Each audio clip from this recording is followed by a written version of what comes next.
Guys सबैजनालाई नमस्कार। अहिले हामी चाहिँ पोखराको डिजिटल रेकर्डिङ स्टुडियोतिर छौँ किनकि अब चेम्सी भाइको नयाँ ऱ्याप गीत फाइनल्ली रेकर्ड हुने भयो 22 गते।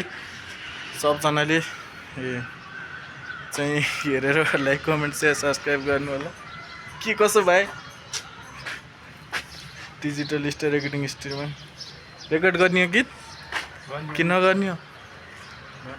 गर्ने हो।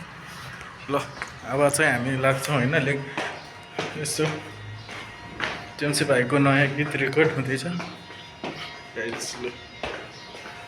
सरजाम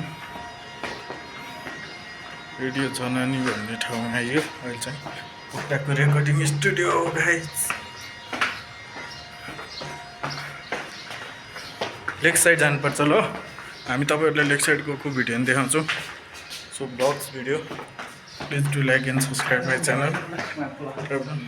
हुँदैन अब यसपालि काम गर्न बोलायो हो र। ल त बाई है त। ओके शनिबार आउँदा पछि जाऊँ ल। आज हामी बिजी भइयो, लेक साइड जानु भइएन। अब आफ्नो रुममा सर्क घर जाने। हाम्रो बाइक यतै छ।